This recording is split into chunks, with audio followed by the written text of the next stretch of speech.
Any questions? All happy, guys? All right. If you want to train with someone from a different gym, feel free to.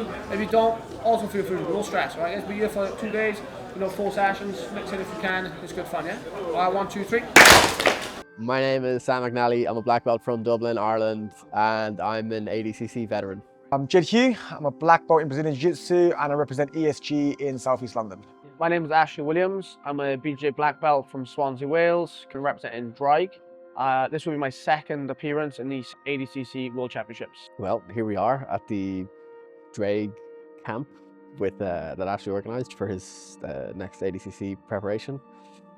Right now, in the background behind me is Jed teaching some half guard passing, and there's lots of people on the mat. We have a series of seminars and rolling over the course of the weekend, and I'm here for the rest of the week as well, just to get some training in and help Ashley prepare for the tournament. It's a really good opportunity for people to be able to experience high-level talent all in one room and then get to train and also get a number of techniques taught at once, because there's so many good people across Europe and the UK, but it's rare that you get to see them all come together. So it's nice for a camp like this where you get a good group of people, a good mix of people that come together, but also then obviously the incentive of having a large group to train with is really nice, because everyone here is like maybe somewhere around 70 to 80 kilos, and it's just good rolling all around.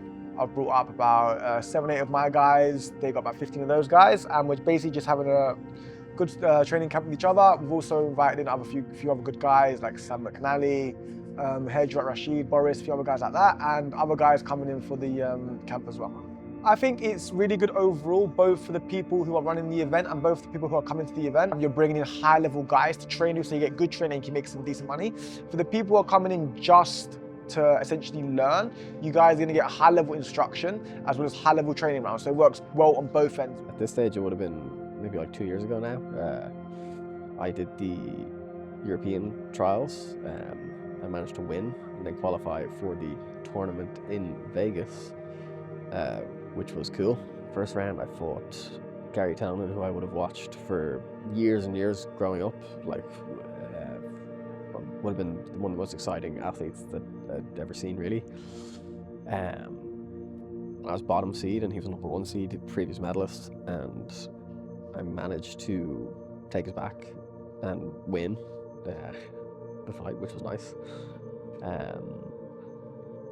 Yeah, then obviously a lot of people saw that, and then that was that, yeah.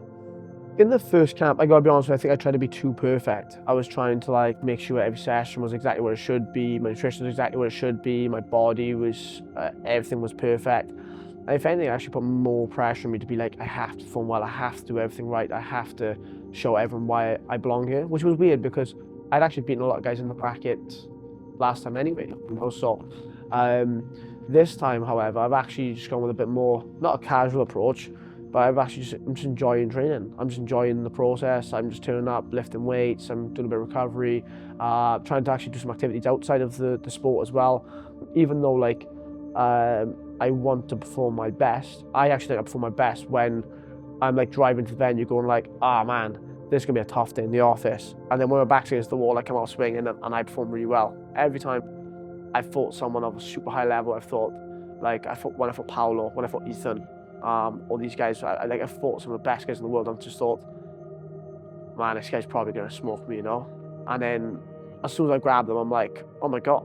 I'm like, shit, man, maybe I've got good jiu-jitsu, And then I just start to unravel and my game comes to fruition and I start to show what I'm capable of. And I know everyone will say you've got to have that mental attitude of you can beat everybody. Well, man, why would I be where I am if I didn't have that attitude? I definitely believe I can, but I just think that when I go in there and I believe I want to strategize and I want to be oh, he's going to try this, so I'll do that.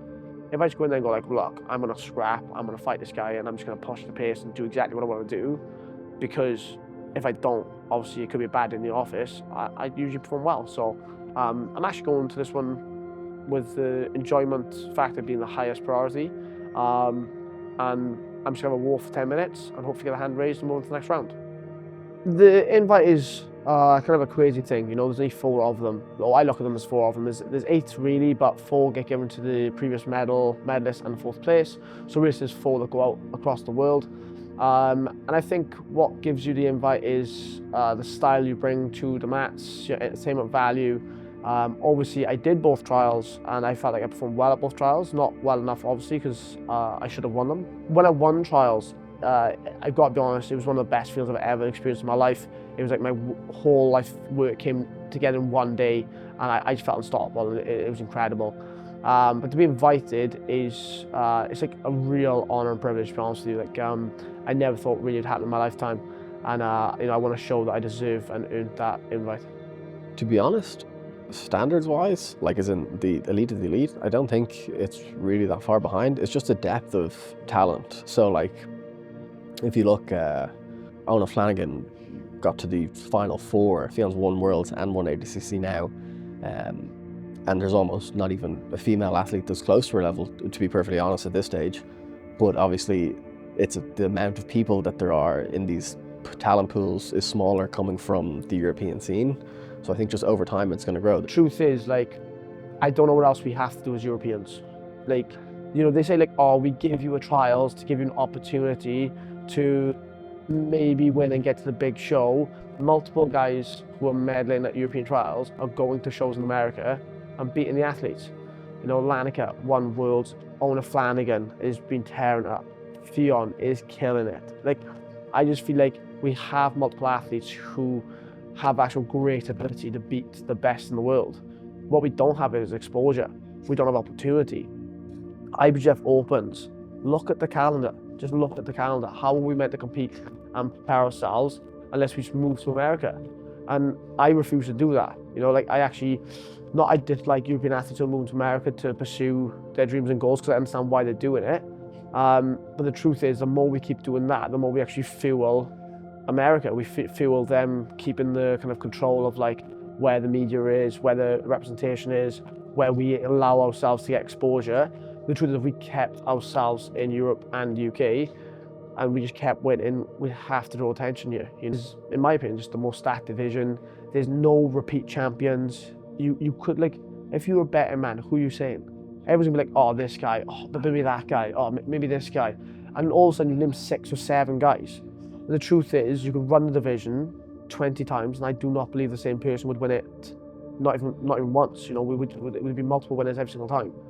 So, like, it makes it, like 77, I believe you'd pick like maybe 2 guys. Now, obviously, it's more difficult because a lot of guys have left the bracket.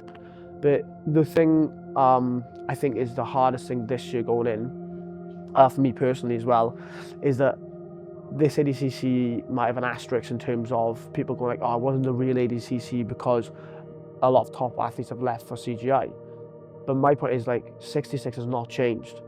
66 has not got an asterisk. 66 is the hardest division. You know, it's an absolute death pool. It's crazy talent. And whoever comes up victor, you know, it's just what a day, what 2 days that individual has had.